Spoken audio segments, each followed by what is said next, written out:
It's a pleasure to be here. My theme is Britain's moral responsibility to advance peace with justice and accountability, working with the like-minded.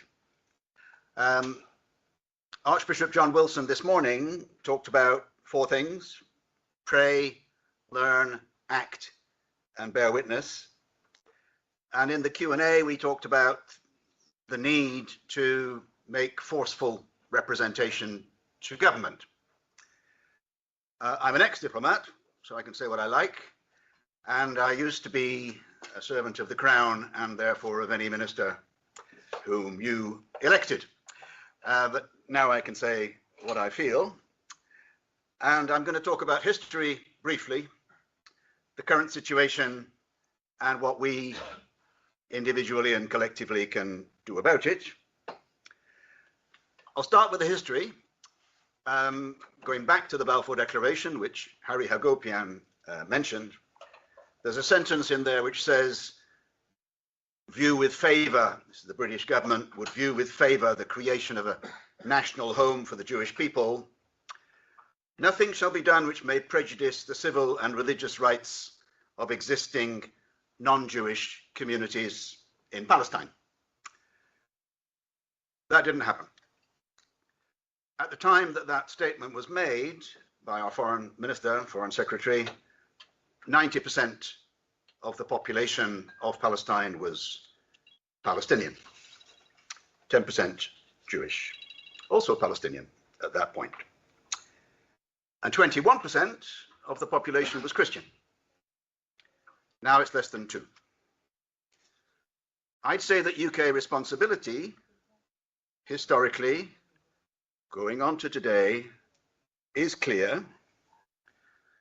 In addition to the declaration, Britain ran Palestine between 1917 and 48.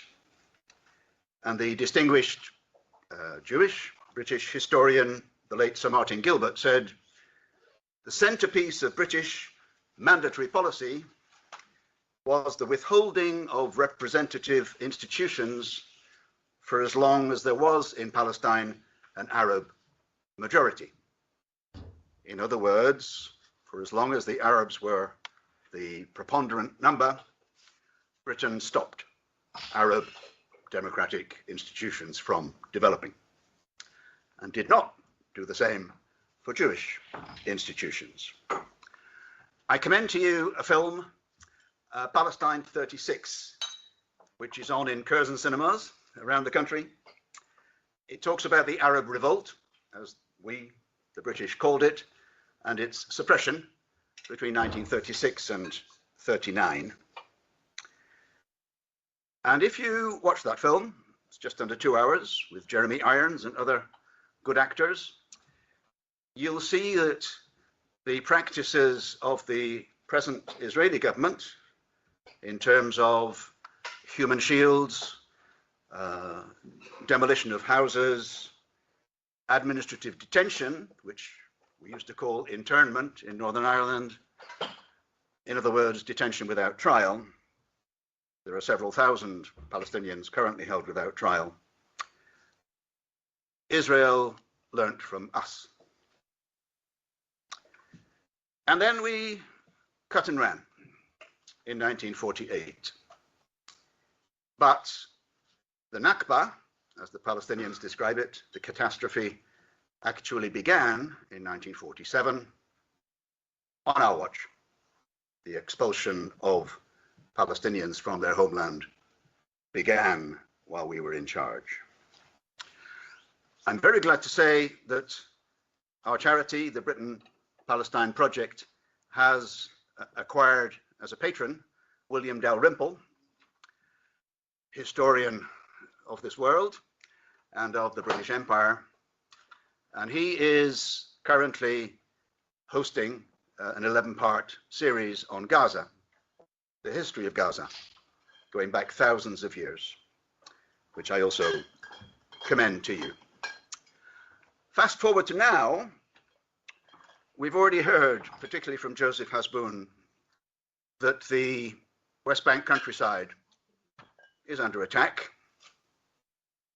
In Gaza, the genocide continues despite the so-called ceasefire. No longer hundreds of people per day are dying, but tens of people are dying in Gaza. And if you look at the prospects for the West Bank, there you see the economy hanging by a thread. As Brendan Metcalf has mentioned, there is no tourism. There are too few pilgrimages, if any. The remittances that George Hasbun talked about from workers going into Israel have ceased, and Israel is withholding money, Palestinian taxation money, from the Palestinians. And the Palestinian Authority in Ramallah, which wants to go back into Gaza, is unloved, is not remarkably popular, but indirectly, through employment, feeds 1 million people in the West Bank, and still funds utilities in Gaza to the extent that they occur, which is very little. So one of the words in my title was moral. I think Britain has a moral responsibility. I'll turn to the Kairos documents that have been mentioned today. The one of 2009, and now more starkly, that of 2025, just last week, mentioned by Joseph and by Harry Hagopian. The title is A Moment of Truth, Faith in a Time of Genocide. And frankly, we should have listened in 2009. Some did, but not the people who decide, not the people who determine British government policy. They are well informed.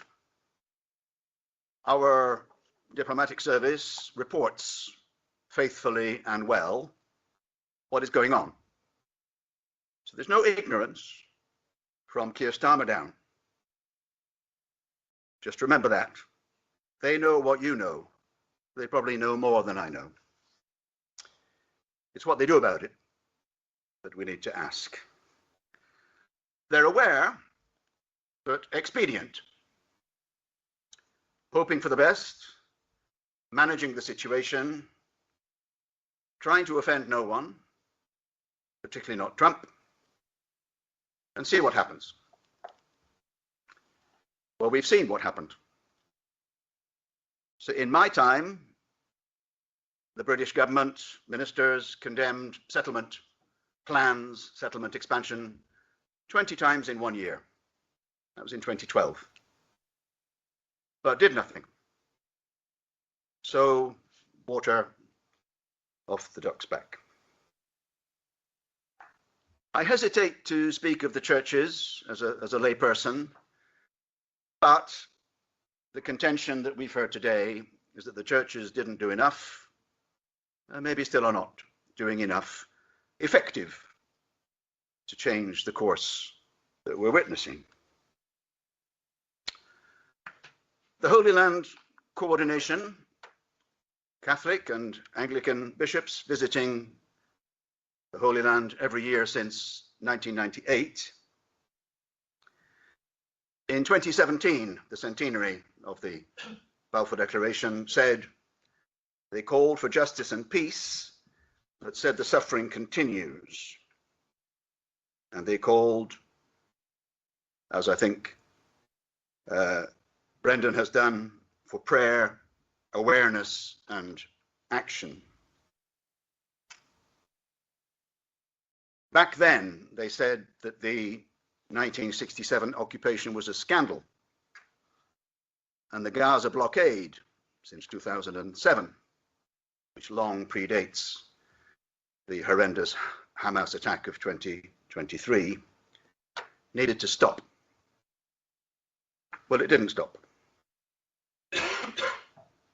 And I'll recall the words of His Holiness Pope Francis we all have a responsibility to encourage non-violent resistance. That was a generic remark, but it applies here. Equal rights and dignity is what we need, and to give a voice to the voiceless. Today's conference has done that. Thank you. Those words come from Declan Lang, Bishop Declan Lang, and Bishop Charles Chesson in 2020. Earlier this week, the Archbishop of York, Stephen Cottrell, was most outspoken in condemning apartheid and ethnic cleansing. He called it barbaric. He used the word genocide and mentioned the UN Commission of Inquiry, which we've spoken about today, which found in September grounds to believe that genocide is happening. And I would repeat my belief that genocide is still happening in spite of the ceasefire. Starvation is still being used as a weapon of war. I mentioned Pope Francis. If I may also, in the same breath, mention Pope Leo. Only this week, he has criticized, without naming, President Trump for the actions of the United States immigration authorities, with the deportation of several 100,000 people from the United States. I think I know what Pope Leo would say about this situation. But that readiness to challenge Trump is rare. So I'll talk about what to do and in whose good company. The Archbishop of York talked about sanctions on settlement-related enterprises, a ban on settlement trade, territorial clauses in trade agreements with Israel to exclude what we now call Palestine. And he mentioned church investment strategies. The next synod will discuss that and whether the Church of England can look at where pension fund money is going. And I hope that can be done by other churches, including the one to which I belong.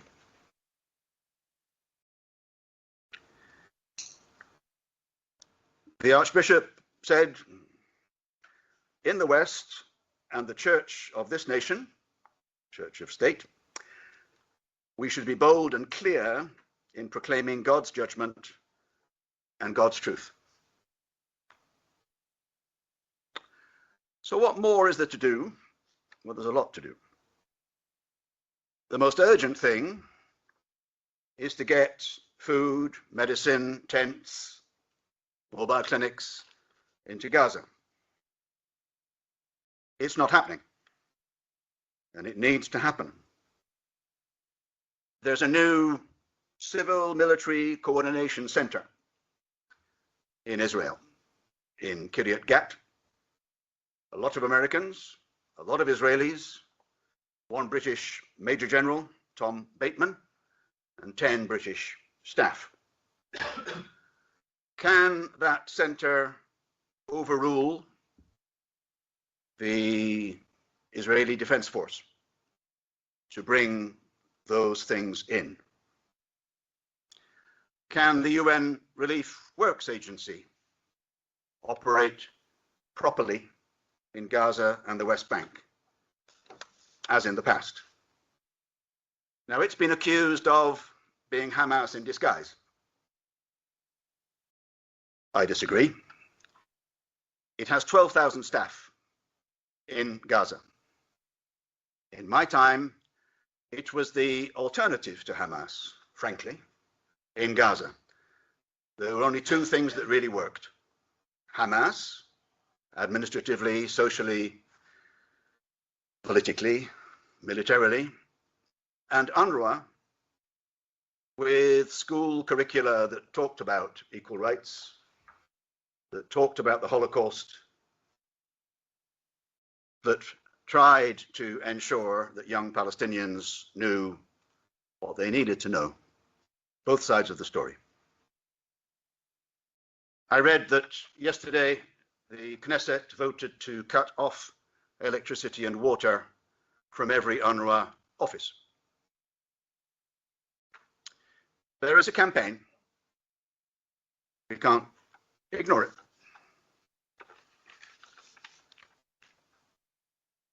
I mentioned the wish of every government to stay close to Trump. Earlier this week, the UN Security Council adopted Resolution 2803 and blessed a transitional administration called the Board of Peace for Gaza. Transitional until such time as Palestinian Authority reform can securely and effectively take back control of Gaza. So after a period of reform of the Palestinian Authority, Palestinians might be authorized by external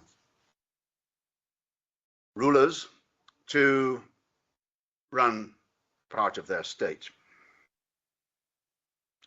And there is mention, grudging mention, of a credible pathway to Palestinian self-determination and statehood, preceded by the word may, which doesn't mean shall. In the meantime, the US will establish a dialogue between Israel and, quote, the Palestinians, unquote.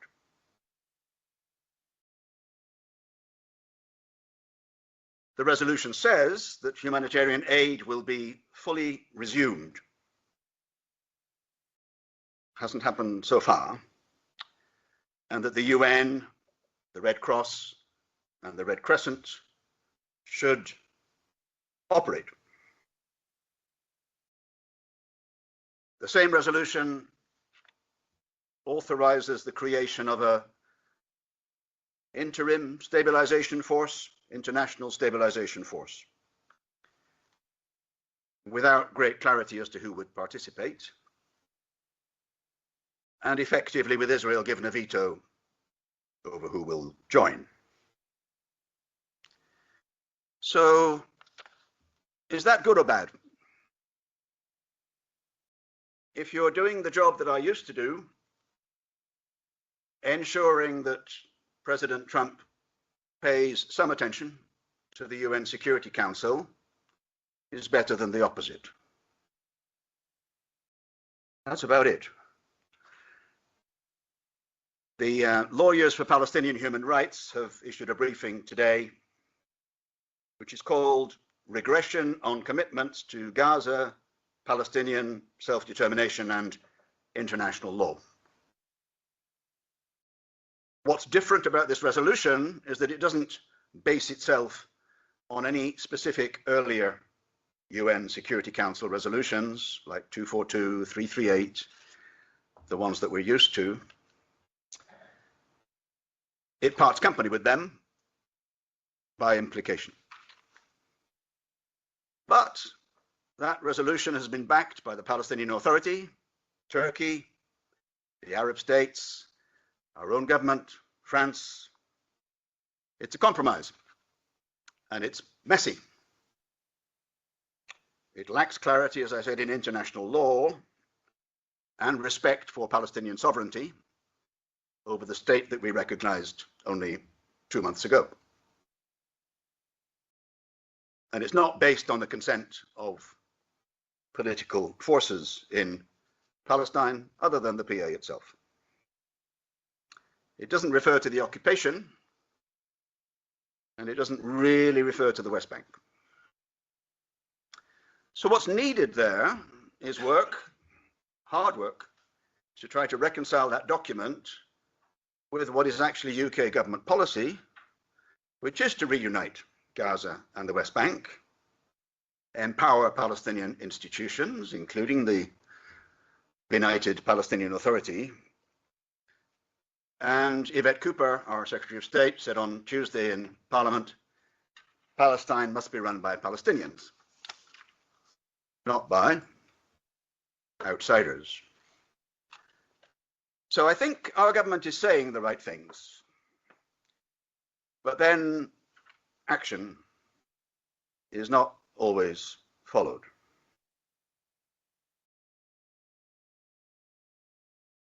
There are things going badly wrong in the West Bank. One of them is the threat that Israel will withdraw banking cooperation with the Palestinian banks. That would be terrible, partly because the Palestinian Authority relies very heavily on loans from the Palestinian banks to survive, because it doesn't have enough income on its own. I think there is work going on behind the scenes to try to prevent that happening. One of the extremist ministers in the Netanyahu government, Smotrich, is the finance minister, and he wants it to happen. Netanyahu may, repeat, may prevent it. We don't know. Let's just turn to this word occupation. The advisory opinion of the ICJ back in July 2024 declared it unlawful. That's true. I think it's evil. Evil, certainly, for the people on whom it is imposed. I think also evil for the people who have to perpetrate it. It demeans, devalues, and dehumanizes those who suffer, and I think those who impose it. So Israelis suffer too. They may not know it. But what is clear is that Israel is not safer as a result of the occupation. It doesn't actually make anybody safer. And it's harming community cohesion here in the UK. As a charity, the Britain Palestine Project focuses on what Britain can and should do. So we focus on ourselves, on our parliament, and on our government. We, along with many others, including I'm sure some in this room, lobbied for British recognition of Palestine. So I'm glad that happened. It's necessary, but a beginning, not the end. As a charity, we advocate a few things.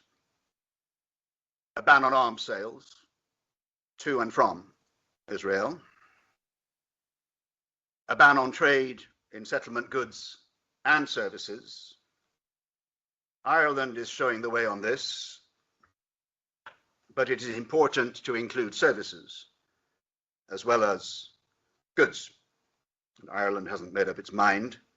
We haven't even started to talk seriously about it in Parliament.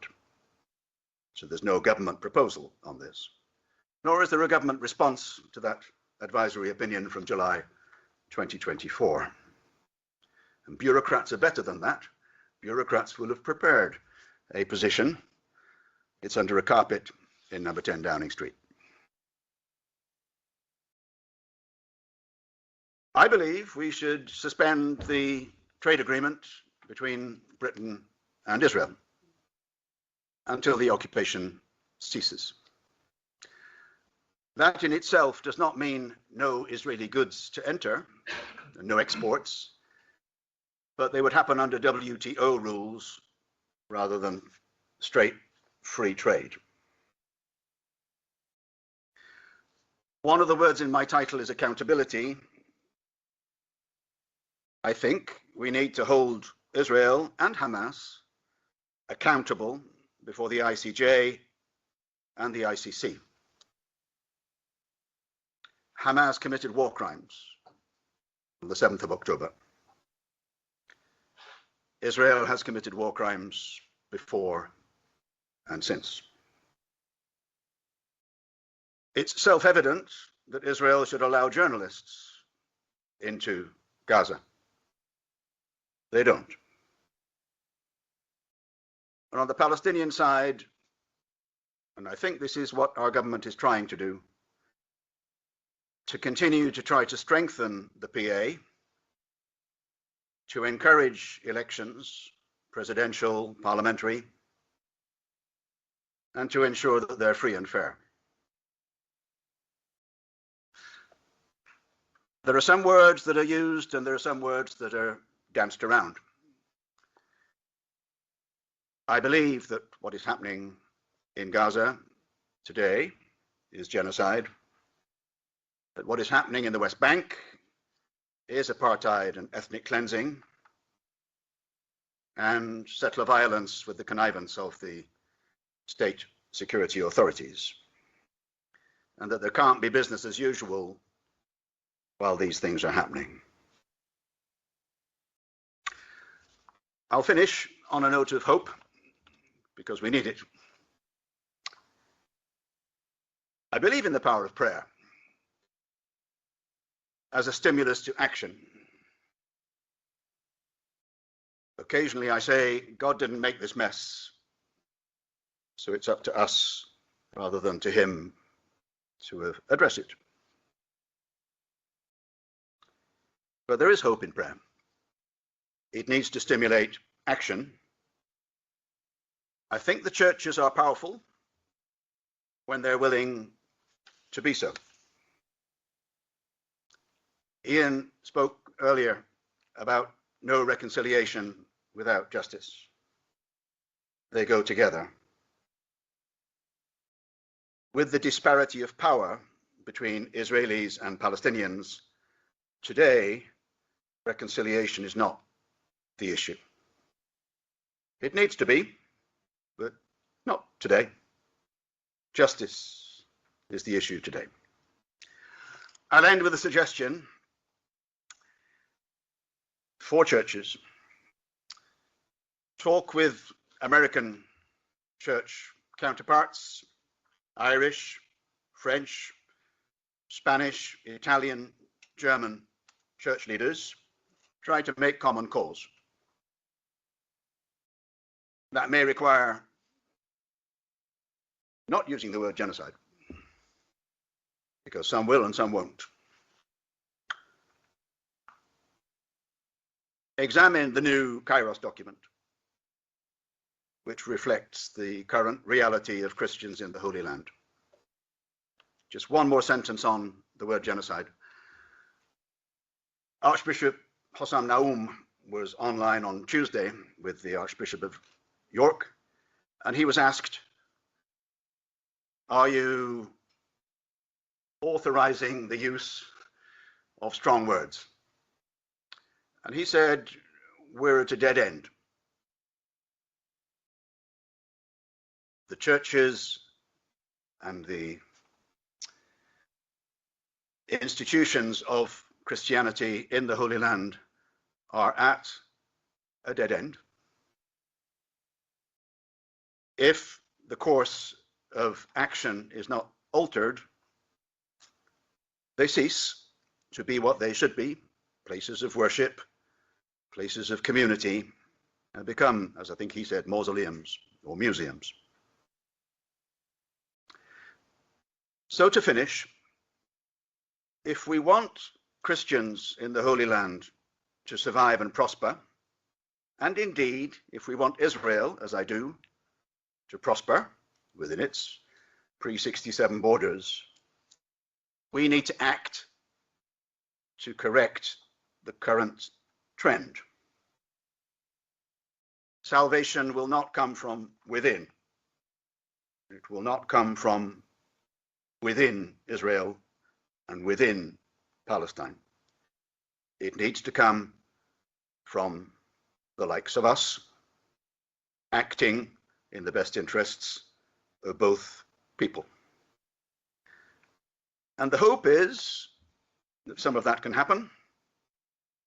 People in our country and across the world now know a lot more than they did about the plight of Muslims and Christians in the Holy Land.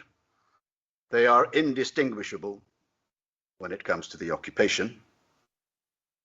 And people don't like what they see. So there is an opportunity to change course for good.